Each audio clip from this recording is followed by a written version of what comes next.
In the old stories, the hero doesn't start with a sword, he starts with loss.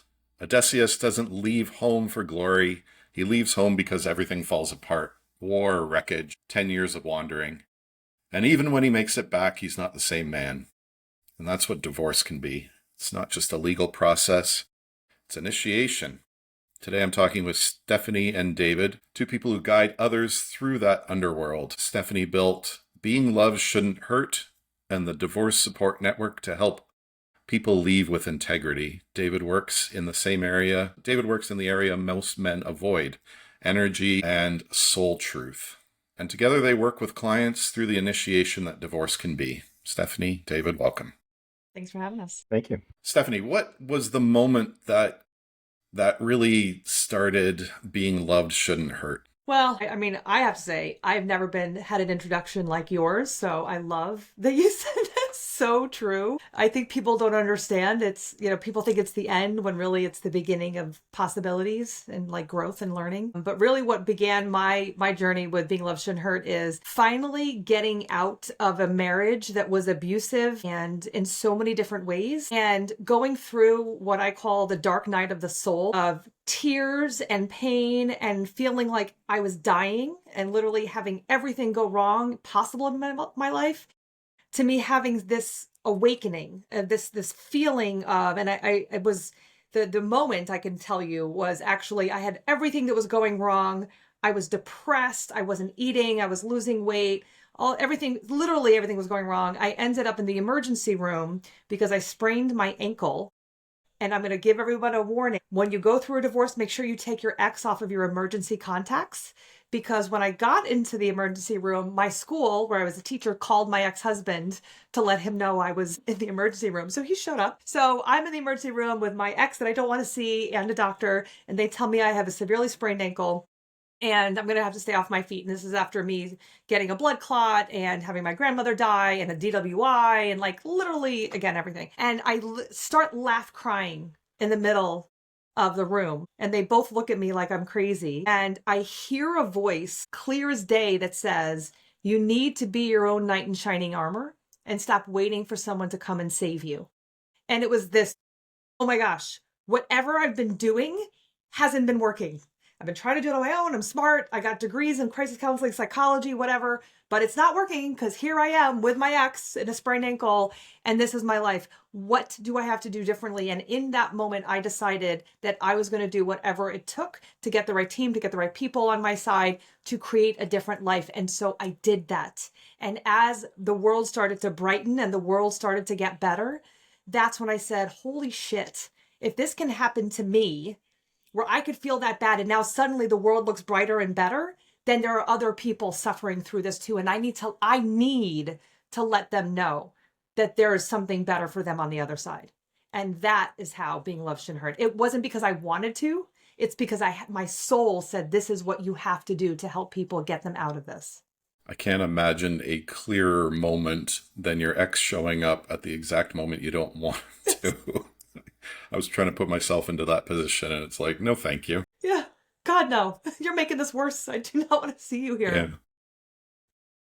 David, what brought you into the work? Well, I'll try to keep it concise because when I start talking about what I do, I can go on and on. I should come with a disclaimer. As far as the current iteration of our work, working with Stephanie, it really started even prior to she and I meeting. But when we got together, it was an instant chemistry. And I could tell the story about the magic of how that all came to pass. But we recognized pretty much immediately that our larger mission was aligned. The process of coming together to be a husband and wife team and pursue our vision for coaching full-time together and the formation of our subsequent companies came a little bit later on. Initially, we were both gainfully employed W-2 earners, but I guess I would have to say that my point coming into this work was recognizing that I reached a point with all of my questioning and wondering why my life wasn't working out. Or I was willing to admit I don't know. And I don't want to misquote, but to paraphrase, I think it was a conversation with Socrates and maybe an oracle, I don't remember, but when he essentially admitted that he doesn't know, that's the point where, it was affirmed that that's the surest way to become open to knowing, soul knowing perhaps, what you need to know. So it was really a matter of getting out of my own way. And I've found throughout my life that the greatest source of my personal joy and fulfillment is serving others, doing what I'm passionate about, giving of what I possess in abundance. So that would be the overarching view. But there early on was a clear natural synergy between Stephanie's approach and mine. Many people are magnetized to us because we are a husband and wife team. We have sort of a complementary approach. She might describe herself as more grounded, a bit more the woo-woo, not to overuse the cliche. Or generally, by most accounts, a fair model of what a healthy relationship can look like. And we've each gone through our own private hell, our own dark night or nights of the soul. And through perseverance and a fair measure of what I might say is God's grace, we came through that. People recognize that we're not just spouting textbook knowledge, but we have real life experience and the ability to empathize, connect, and guide people through the nuance of this opportunity for transformation in a way that is unique. Our stories, I think, are pretty compelling. But my area of interest has always been the esoteric. I love philosophy, abstract, deep conversations. But my work is, I would say, generally unconventional. It's becoming more mainstream. And what I love now is how science is proving spirituality. My area of interest and passion is where the two meet. So through a couple primary modalities that I've practiced and facilitated for going on 20 years at this point, I'm delighted to be able to serve clients in making a transformation, which I distinguish from change. I tend to think when people want to change their lives, they don't fundamentally change. They just do things differently. And I liken it to rearranging old ingredients, hoping to come up with a new recipe. That said, the way that Stephanie and I work together is she helps people practically unpack their emotional baggage, connect the dots in ways very often their therapists hadn't been able to do. And rather than, and this is fundamental to our approach, rather than focus on the origin of the individual's dysfunction, how they got screwed up, how bad it's been, how long they've been struggling, we help to inspire people to get clear on their vision for their greatest personal self. Dream again. And rather than try to create a new future by rearranging the past, we help them to align with the future version of themselves that I would say already exists. It's not about fixing the past. It's about creating a vision for the future that's so compelling that the past becomes obsolete. And I think that's really important too, because so many people struggle with conventional methods of conscious insight-based ideas from talk-based therapy. It's laborious and cumbersome. Fundamentally, it's about aligning with your true nature, which is beyond the stories you've told yourself, the stories you've been programmed to believe. And it really is just, it feels like coming home. So again, as I warned you, I guess that was a roundabout way of getting to the point. But yeah, I found that this is my calling. I struggled for years and years with deep and suicidal depression and reached a point ultimately where I realized it's not my purpose. I'm not here to just cash in my chips. And interestingly, I've looked back and realized that I had to go through everything I went through so that I can inspire other people to reinvent themselves, reclaim their power, and be an example of that joyful, peaceful life, even amidst life's challenges, is not only possible, but it's inevitable. And really, we just need to get out of our own ways. Again, Stephanie helps people get clear on what their future could look like. I help people become the version of themselves for whom that desired future reality is a near certainty, I would say. That's a pretty powerful 1-2 punch. Together, what do you see as your mission and who are you trying to reach? I know we're talking about the context of divorce, but is that your true audience? Well, I mean, I think that really, there's like the hippy dippy side of me, right? Is like, I want people to be happy and the world to be a better place. So that's really what I want. It just happens to be that I think our way in, or for me, was through the toxic relationships, through the divorce, through that alley, because I very much understand how stuck people feel. You know, like 50% of marriages end in divorce. People talk about that all the time. But realistically, there's a whole 50% in there that I'm thinking those numbers are a little bit off, because there's a shitload of people that don't really want to be married, but they're in there because they have to, because their religion said, because the kids are there, because money, because all the list of all the other things. And them not being authentically themselves and living this half-assed life actually does a disservice for the rest of us. So it's almost like, I want the world to be a better place, but it's almost like a little selfish, because Jeff living his best life, David's living his best life, the clients we work with living their best lives, doing things that their sole purpose is here for, actually helps all of us. It helps me. It helps all of us to do that. And you living half-assed actually hurts us. So, how can we get to that place? And we know, if you look at the Harvard study for longevity, the number one predictor for longevity is our relationships. Number one. Drugs, alcohol, cigarettes, everything else, nowhere near as important as relationships. So in order to get to that place of being authentic and being that version of us that can do all those great things that our soul was put us here to do, we have to have those healthy relationships in order to get there. And I think it's worse than that. It's 50% of first marriages that fail, 60%, and then 70% of third marriages. Well, it's actually worse. So at least right now it's 70% of second, and I think it goes up to about 90% on third yet. Oof. It's pretty high. But those are the people that don't do the work in between, which is what we want to stop also. I don't want you to waste another 10, 20 years of your life in an unhealthy relationship for your second time around. Let's fix that now so that we can have the rest of our life be the best of our life. Let's figure out all those little things. And sometimes they're very small shifts. But, one of the things I say all the time is that you have to change what home feels like. I literally just got off a phone call with a client, and her upbringing was dad was unemotional and parents fought all the time and they stayed together for all these years. And she grew up feeling so badly like she wanted dad to pay attention to her. And she ended up with men that were emotionally unavailable, and she tried really hard to make them see her. Well, that's this thing we keep doing. So let's take a step back and let's say, okay, how can we shift this? How can we change some of the thoughts that we're having? So our perfectionism, our overthinking, our trying to control, our focusing on other people to avoid. How can we reframe those to refocus on ourselves in order to say, hey, this doesn't feel right. I'm going to walk away from things that don't feel right, not walk into it. I always joke around, like, the red flags are not like telling us to come closer to that object. They're supposed to be telling us to go away from them. But when our perception is off, we misread those as, oh, this feels a little weird. This feels like anxiety. Subconsciously, ooh, that's what home feels like. Let me go towards that unhealthy, toxic thing instead of let me walk away from it. And as we heal, we more naturally listen to that feeling that we're having and walk away instead of walk towards. We no longer want to fix them. We accept them for who they are, the other person in our life. And we decide, hey, I'm going to stay in a relationship with them, whatever level. Or we say, I'm going to walk away from my own health and well-being in order to take care of myself. I like how you're describing it as a return to home. And that was my process as well. Given your 1-2 punch of focusing on the future and then returning to that home, if I'm saying that right, what is it that first kind of cracks that nut? I don't even know, like, I'm thinking about my own kind of journey.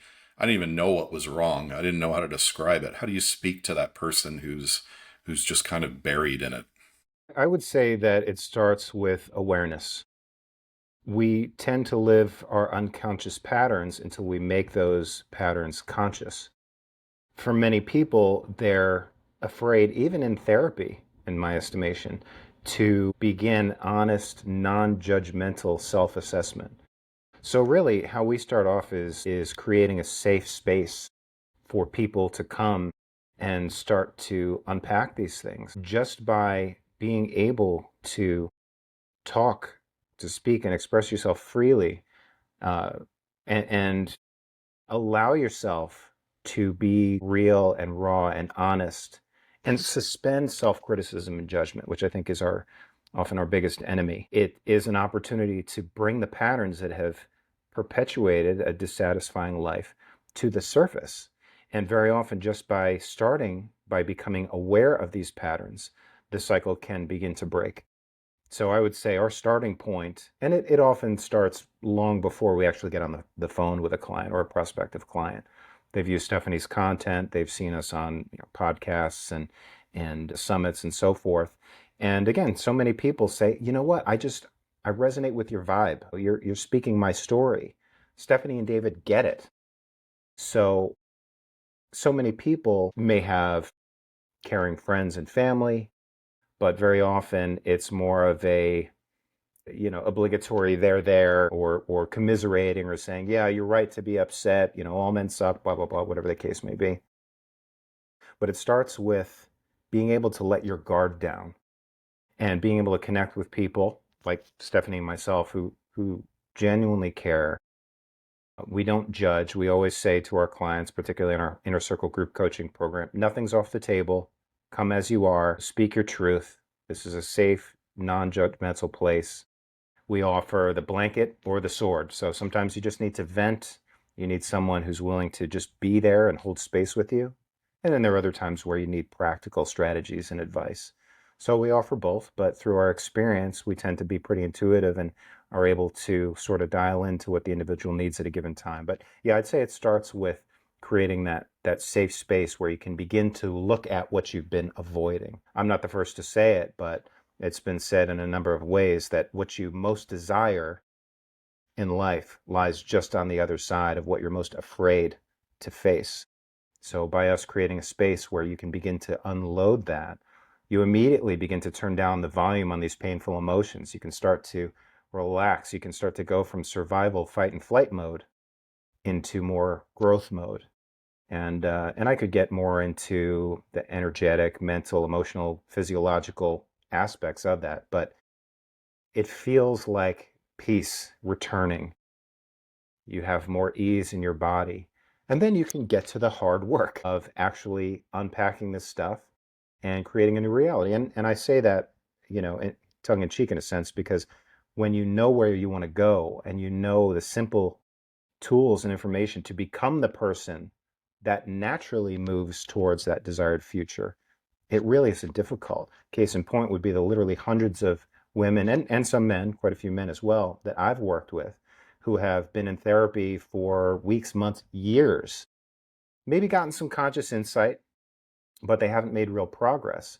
And there have been more than a few clients who have achieved more transformation, more abiding peace, joy, confidence, and optimism in literally one or two high-speed mindset change sessions with me than they've gotten in all their years of therapy and counseling combined. It's fascinating, and it never ceases to amaze. But I like to tell people that you're much closer to the life of your dreams than you probably realize. But it starts with willingness. It starts with willingness to do something different. And very often that different is to say, you know what, I don't know what life or divorce or relationship coaching is all about. I like Stephanie. Let me jump on a call with her and see what that's all about. So very often willingness is the key. And then we take people by the hand, lead them arm in arm. We can't do the work for them. But when you have a safe space where you can start to unpack this stuff, it's, you kind of get over that hump, and then the rest is just details. And I'm What do going you to find? jump in really quick. I'm sorry, Jeff, but I think it's really important to add into this is that you gotta let go. A lot of us, I won't say everybody, because someone's like, I'm not a control freak. We want to control our environment. We want to control the fact that we're in pain. So we're like, okay, well, if I could avoid the pain, I can go focus on this new thing. So I'm going to get another degree. I'm going to start dating again. I'm going to take up pickleball, whatever. You're going to start doing all these things, these external things to avoid feeling that pain. You gotta learn when to let go. And that for so many of us is so freaking scary. Like, let go? But then how am I going to do all the things? Many of us are natural perfectionists. We think things are supposed to be done a certain way. And so letting go and being like, you know what? I'm going to just allow the universe to give me what I need to learn from the lessons that I'm being given. Because what happens is the universe keeps knocking and you're like, oh shit, that hurts. But we keep doing the same thing over and over again. We don't listen. And then the universe starts hitting us harder and harder. And we're like, fine, I'll listen.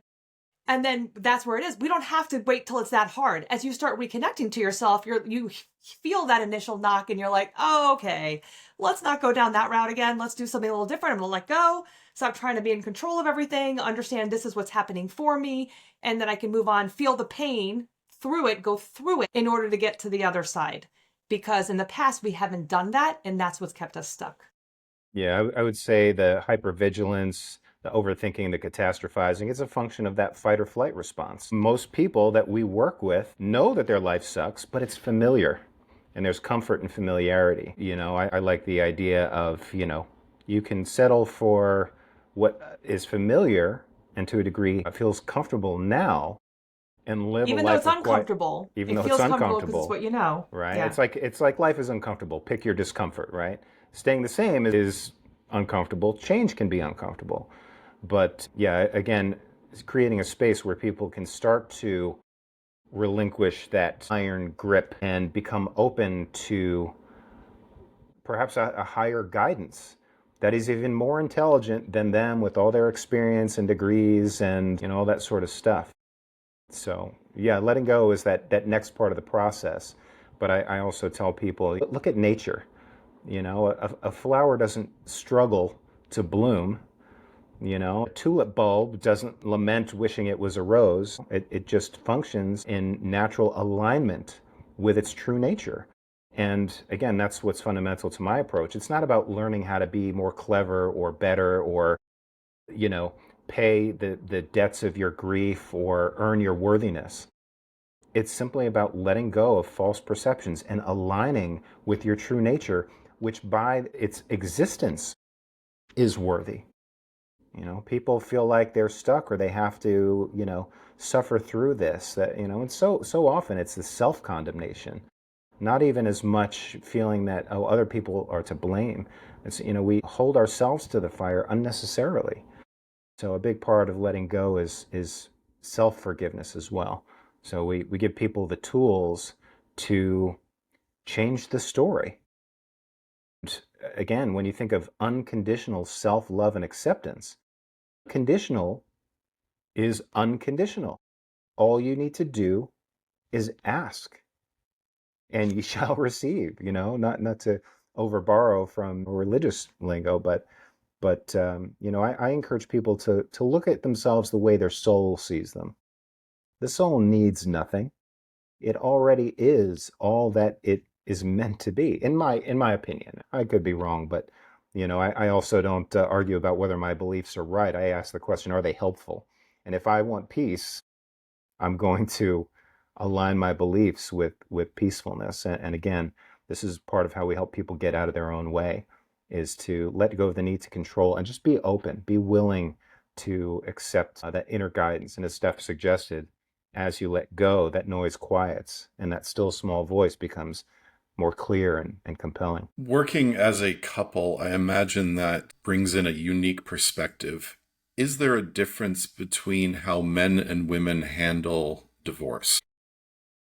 Well, I would say yes. Now, in full transparency, I have not been divorced. I had gone through my own challenges with my upbringing and seeing, certain dysfunction with my parents. But for a long time, I had felt I only want to do this once. I told Steph, if this doesn't work out, I'm just going to become a monk. I don't want to do. So I won't claim to know from personal experience about divorce. However, I have worked with both men and women. And I think there are fundamental distinctions between the sexes that I believe should be honored. But I also tend to feel that the principles that lend themselves to healing are common between the sexes. I would say, and as you and probably most people would imagine, society and the rules that modern Western society in particular have laid out for us lead to, for example, men pushing down their emotions, feeling that vulnerability is weakness. And so there are some challenges there for men, I would say, and Stephanie can speak more to this. I think it's generally accepted that women, whether it's the same as being in touch with their emotions or not, they tend to be more emotional and, in our experience, generally more open to looking at these things. More expressive of their emotions. Yes, I think men are very way emotional, but they're not as expressive of their emotions. I think that they're more, the society has allowed men, and you're two men here, so tell me if you disagree, but men's proper emotions are anger, or calmness. Or I'm fine. I'm fine. Yeah, I'm fine or I'm going to blow up. That's kind of the two extremes instead of like this strong, sensitive, I can talk about my feelings. A lot of men haven't been taught that. Yeah, expressive of emotions is a better way of saying it. But yeah, again, society has to a large extent dictated how we handle relationships and divorces. So I do think there are some distinct differences. But either way, I think generally speaking, we don't presume. We create a space where, again, people can start to be self-honest. And I think there are definitely a lot of overlaps. Again, relationships or healing from toxic relationships is sort of the entry point to our world. But the principles that we coach, teach, and facilitate, I think are nearly universally relevant, whether it's men or women. Yeah, I would agree. While you were talking, I just had a realization about divorce that I'm going back a couple minutes now, that choose your discomfort. You actually scrap that. Forget that. I'll delete that part. Sorry.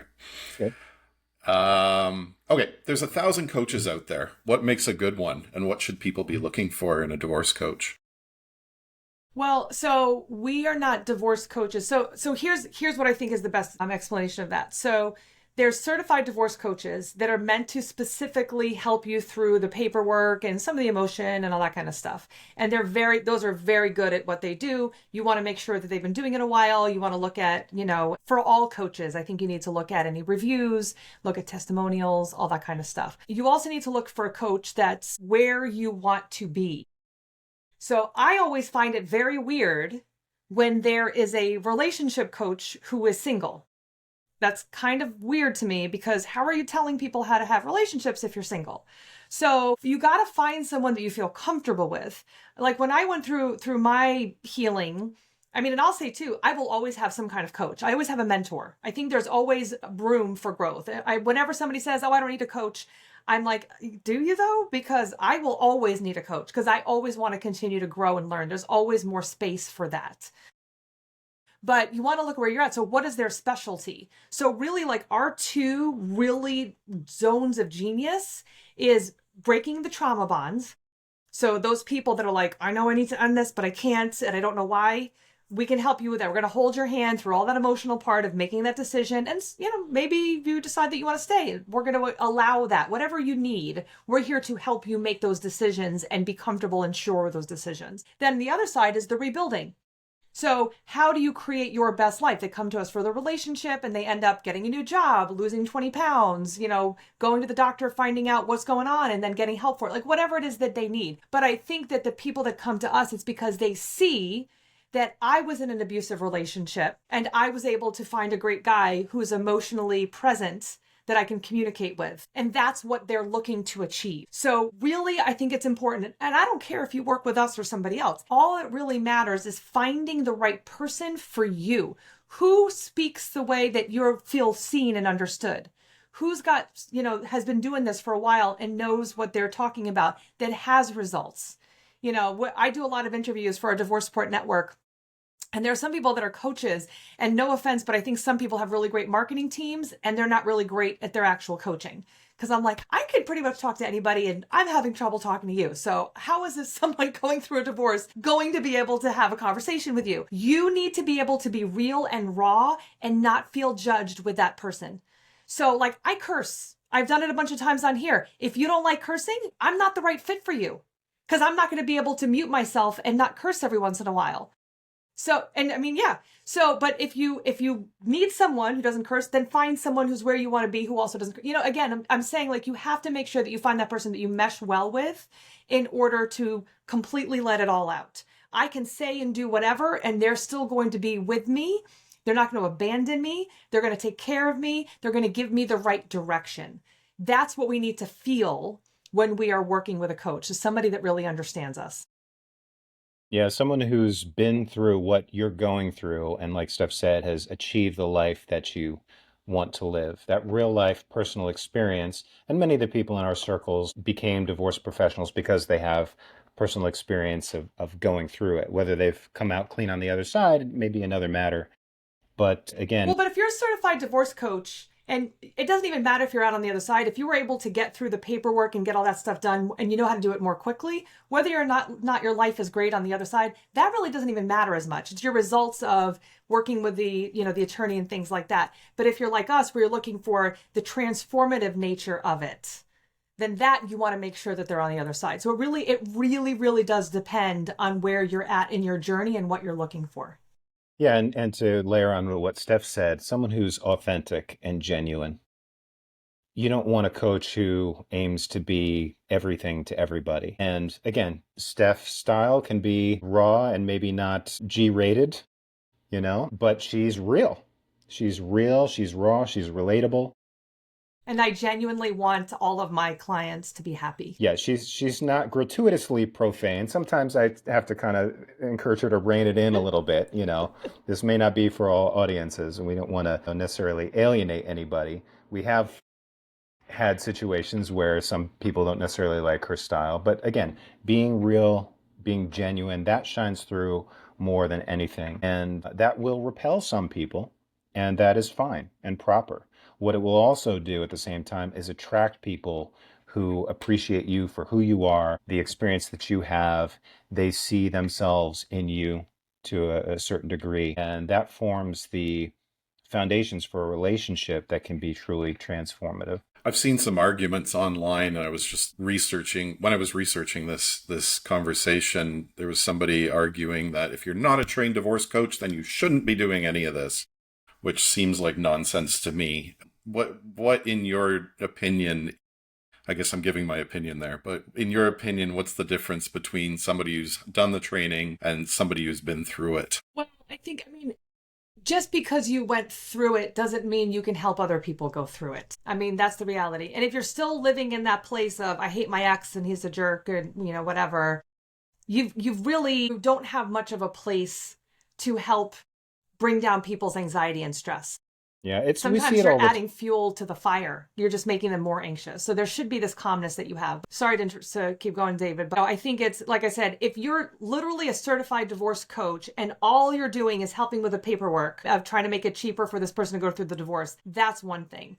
But if you're in that transformative, I think you need to have gone through it. You need to be on the other side, and you do need, I would say there's still some training. I mean, my background is already crisis counseling. My background already is education. I was a health teacher for 18 years. And I have a degree in psychology. So I have all of that. And I do have certifications because although I was a coach for like girls basketball and track, I didn't coach like people through their lives. So having just those pieces of information, I think that helps with the training. It's not 100%. I mean, Tony Robbins he doesn't have a coaching certification. He now makes up his own. But, I think that there's something to be said about life experience and also having the right education and information to be able to help people, whether that's an actual certificate or the actual education. And I will say that you can tell that by their results. So if they don't have the results, that's really what you want to see. If they're constantly having people unhappy, then that's probably not the right person for you. Yeah, I would agree. I think there's a good balance. Seeking education, credentialing, and so forth is important.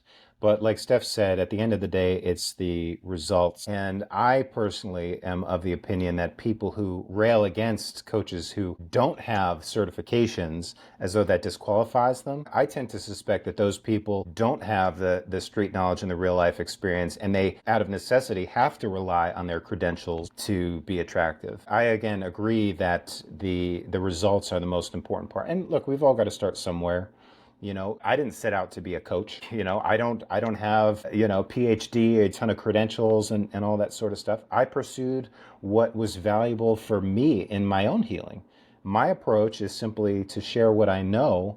And again, the linchpin is when people, to some degree, see themselves in you. So getting the education, showing that you have the discipline, the interest, the perseverance to pursue an area of study is definitely relevant, valid, and it's important. But the social proof I could talk all day long about what I do, but if I'm talking to someone who's potentially interested in working with us, I say, look, I love what I do and I could talk to you all day long about it. Why don't you go to our page here and check out some of the case studies and interviews and, testimonials we've gotten. And when people see people that we've worked with, whom they feel similar to, they can resonate with, they're like, okay. It sticks a lot more. And in our experience, people don't tend to ask us, well, do you have a, coaching certification? They see the results, they see how we come across, how we interact, and how we share our stories and the stories of our clients who've achieved phenomenal transformations, really satisfying lives, despite long, long histories of some pretty awful stuff. We've seen a lot. That's what carries a lot more weight and impact. And I agree, but I will say that the type A personalities, the perfectionists, like to hear the degrees. So it doesn't, like when there's people, but part of it is because they're looking to almost talk themselves out of it. Like, should I work with you? Okay, what kind of degrees do you have? And then, I mean, the cool thing, I was on like, well, I have 2 coaching certifications, a double master's. Like, I can list all the things. But again, whatever. That's not why people apply to work with Stephanie, because she's got all the certifications. I mean, yeah, cool. But again, if we didn't have just a great freaking conversation, then all those degrees aren't going to change anything. Yeah, case in point, we've had a number of clients who themselves are psychologists, therapists, and counselors. So if that tells you anything, book knowledge alone does not a good coach make. But also, we can say for other people what to do, but you can't read the label from inside the bottle. From the inside, it's much harder to see what we need to do than from the outside. I would love to see the certification process of being okay with your ex as opposed to, walking through the steps of a divorce. What would that even look like? Like, you can answer a phone call from your ex without swearing at her? Like, that's two different things there. Yeah, it's exactly. Simply that, the ability to maintain your peace regardless of anything external. David, you talked about bringing awareness. Do you have any, and I found that in my journey, a lot of the work happens at home. It doesn't necessarily happen with the coach. Like, you get guidance from the coach, but then you still have to go home and live with yourself. Do you have any tools that would help somebody to start to crack that awareness that you could share here that would start opening things up for them? Yeah, well, for a long time, I had looked for that silver bullet, that magic wand, that solution. I had imagined that my state of feeling whole, healed, genuine, and at home in my own skin was at some, vague point down the road. I struggled for a lot of time feeling like I had to get it right. And I really think it's more about embracing the moments. Healing doesn't happen in grand leaps and bounds. It's not about getting it right. It's not about being perfect. And again, on an infinite timeline, there's no rush. I think it really is just a matter of beginning to capitalize on the abundant opportunities that each of us has every day to get out of our automatic programming, our functioning as a conditioned response mechanism. And I believe that it will happen naturally over time because that still small voice within each of us never goes away. I think for a lot of people, particularly myself and a lot of people we work with, we don't become open to that until we hit rock bottom. I'm convinced as a coach that people change when they must change, not when it's interesting. So sometimes, only, like Steph said, you can only ignore that still small voice, that life knocking for so long until it comes back around like a 2x4 and says, no, now I'm gonna take you out. I'm gonna, you're gonna be physically injured, so you have to sit still. I'm going to make your partner leave you. I'm going to make you lose your job. I'm speaking from the context of like the universe, if you will, right?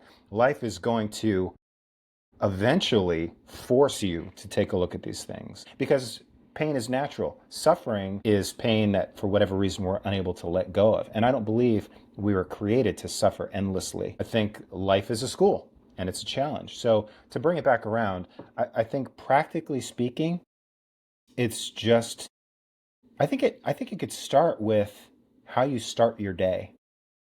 Before you get out of bed, start to take a look at the automatic thoughts that come up. And again, like I said earlier, just by bringing the unconscious into the light of your conscious awareness, you can begin to wear away those rigid barriers, loose those shackles, and start to become open. So I really think it starts with becoming conscious of the unconscious more often, being mindful, catching yourself, inserting a pause between stimulus and response. And it could be something simple. One of our clients has said, you know what? Why don't you get a wide rubber band and write the word change on it and wear it around your wrist. And every time you notice, and initially, very often it's after the fact. Oh, they pushed my buttons. I reacted in fear, anger, upset, whatever the case may be.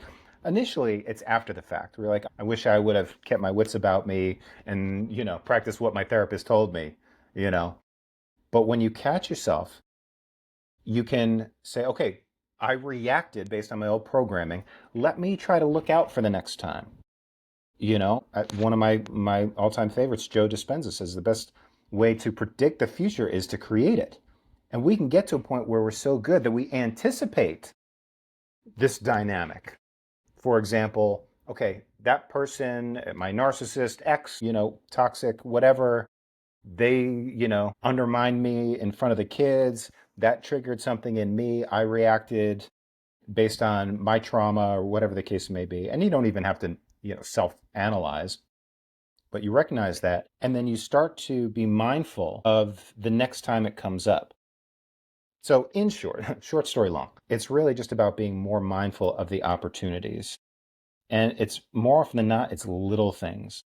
When you catch yourself reacting on, with any level of intensity, anything that perturbs you, notice that and begin to break the cycle. I think another thing I'll layer on to just put a bow on it is I think it's very, very important to treat ourselves with the same level of unconditional love, acceptance, care, and compassion that most of us would freely give to others. If we can be kind to ourselves through this process, not because we're good at measuring up to some external standard, but because we are divine children and we deserve that.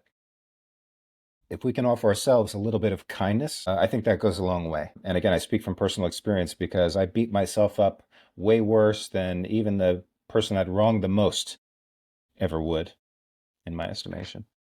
Hopefully and that... the metacognition, I think, is so important. I'm going to give everybody a homework assignment. This is teacher me. I always give homework assignments.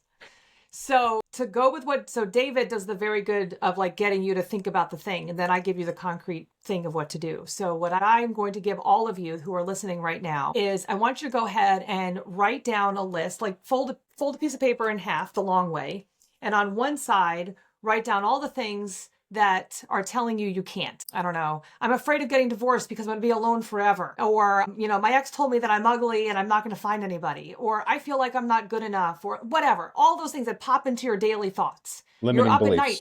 You're limiting beliefs. 2:00 in the morning. These are the things that you are thinking about. Write them all down. And then I want you to ask yourself, is this true in the other column?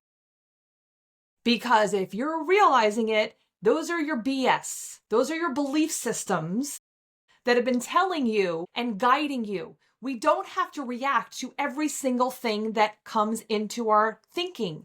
Like, oh, this hurts. Let me do something to make it stop hurting. Sometimes you just have to, oh, that hurts. Whew, gotta feel it, but if you practice this and start writing down the things, those negative thoughts that you're having, so you're more aware of them, like what David was saying, then you have that list of the things. Well, what else is possible?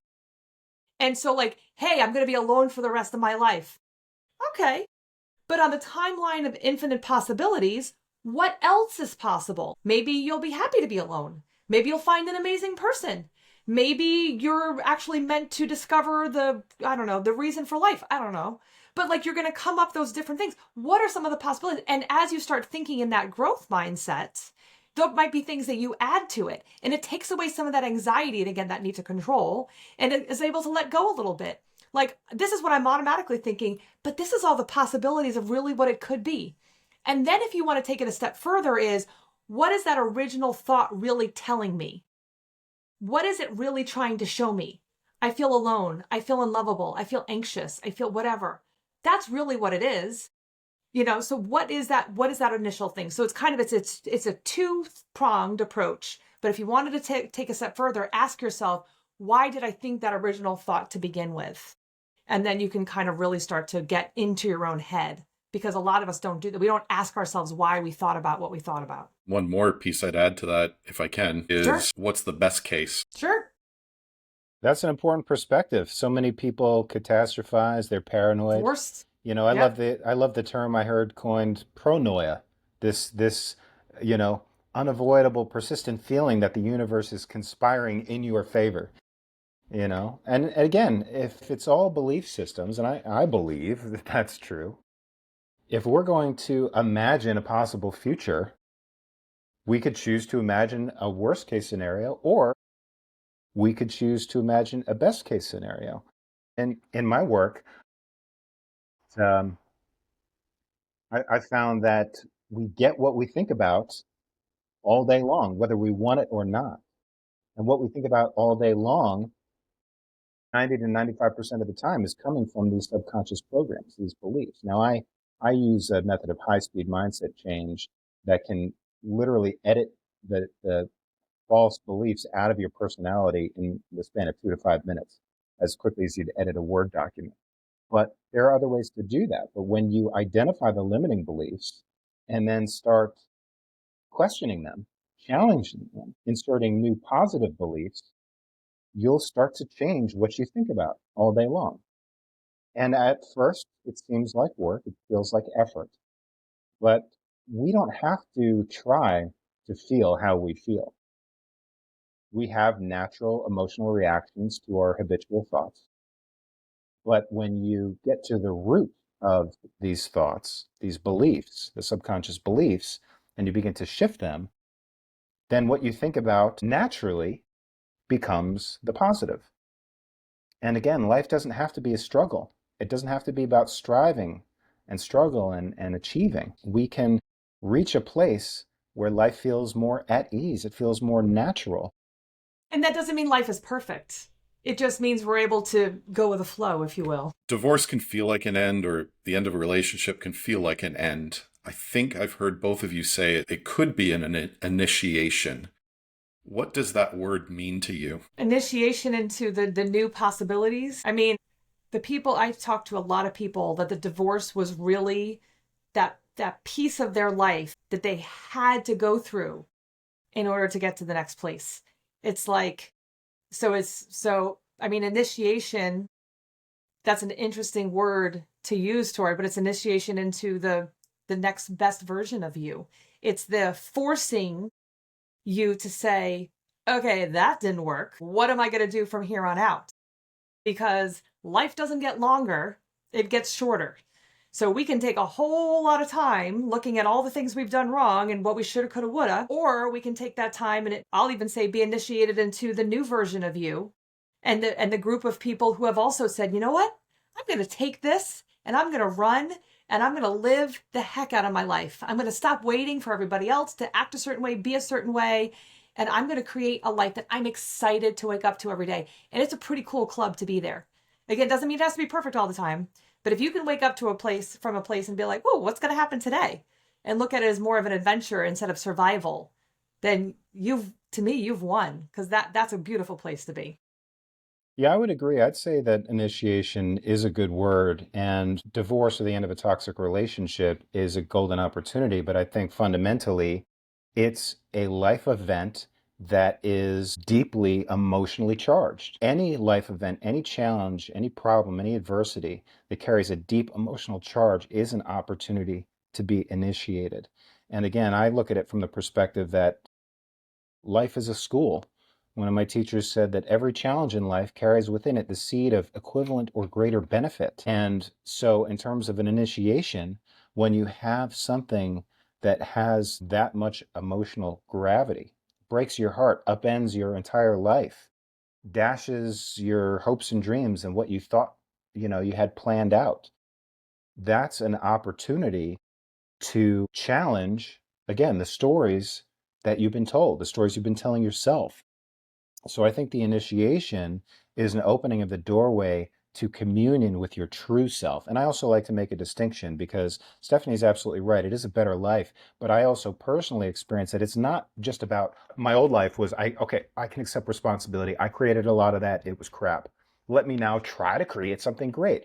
Yes, you have to take effort, but it's a co-creative process. And again, for me, it's not about getting better at creating better.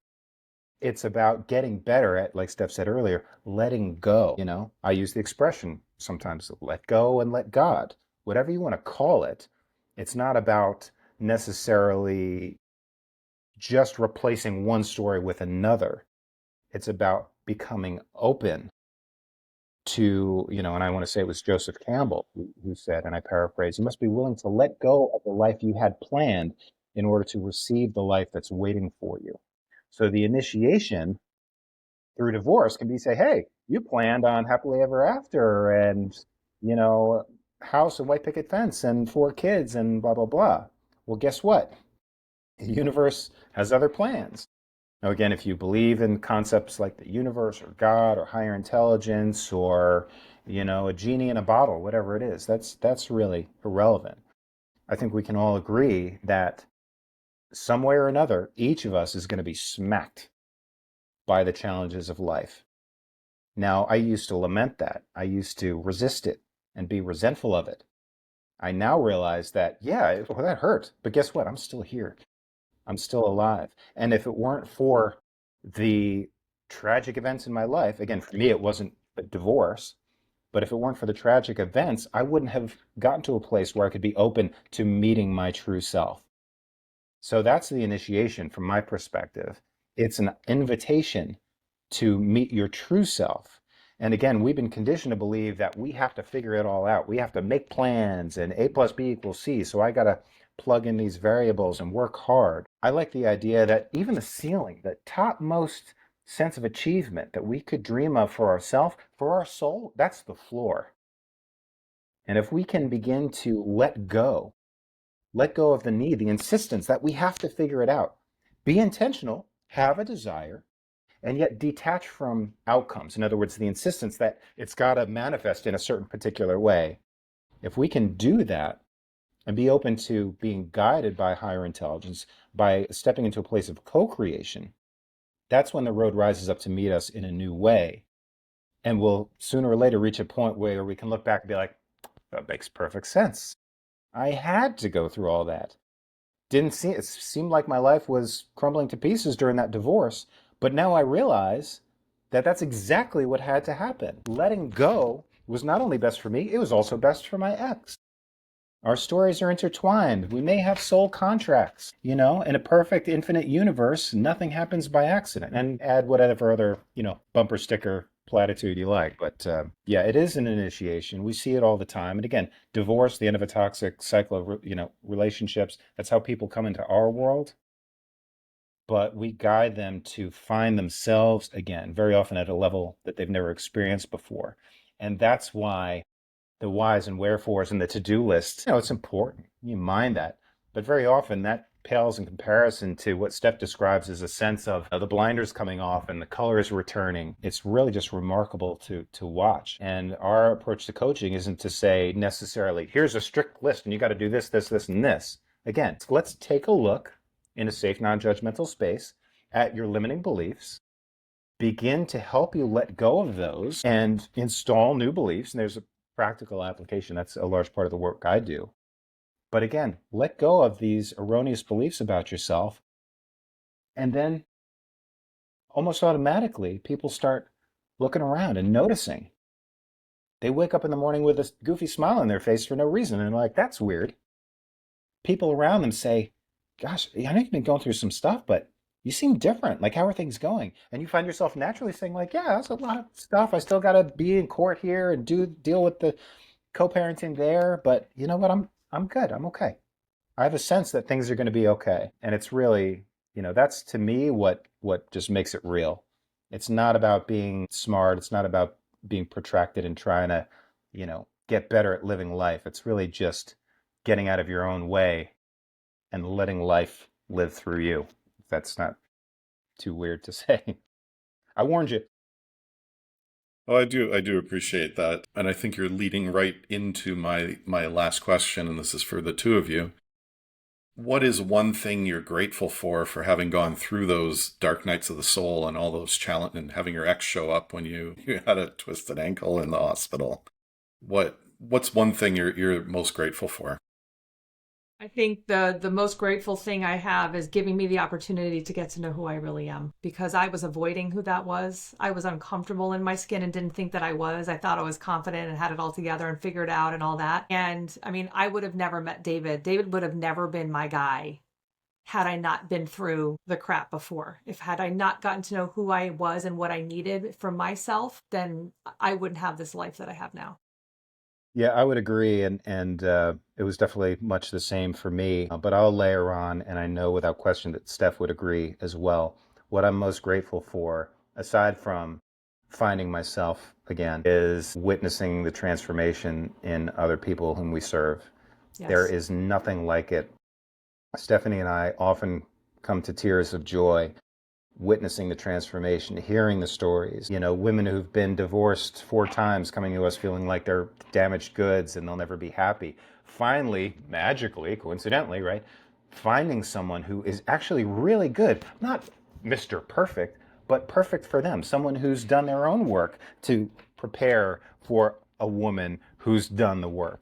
You know, people coming to us and, you know, even after suffering years of horrific physical and sexual abuse at the hands of trusted family members and compartmentalizing and living a life that's just dull and gray, finally going out and seeing colors and hugging trees, and their grandkids are coming around saying, Grandma, I want to be in your energy. I want to hug, when they used to bicker. Women who've experienced significant trauma coming to us and saying, it's it's not brainwashing. It's not like I forgot about what happened, but it just feels more like a bad movie I saw once. You have the memories, but you don't have the emotional ties that keep you reliving that, you know? Women who come to us and say, Stephen, Dave, I didn't tell you this, but I've been prescribed anti-anxiety medication on an as-needed basis. And we always recommend people get help at the level where it exists. We don't make recommendations when it comes to medication. But there have been a handful of occasions where women have said, yeah, I don't feel like I need it anymore. And I talked to my doctor about it, and they're like, yeah, no, you can stop taking it. When people come back to us and share these experiences, when they come on our show, when they share in our private Facebook group, when they write us emails and send us messages, it's the best. It's the best. What we live for. We love it. I could talk to you two all day, and David, I suspect you could talk as well. I warned you. Sorry, not sorry, but thank you. You're right. But that's it for today. If you're in the middle of it, divorce, a collapse, let this be a reminder. You're not crazy. You're not weak. You're just standing at the threshold most people avoid. Stephanie, David, I appreciate you both showing up with clarity and depth. And if this conversation stirred something, share it with somebody who needs it. Thank Until you so next much. time. It was an honor and a pleasure. Thanks, guys.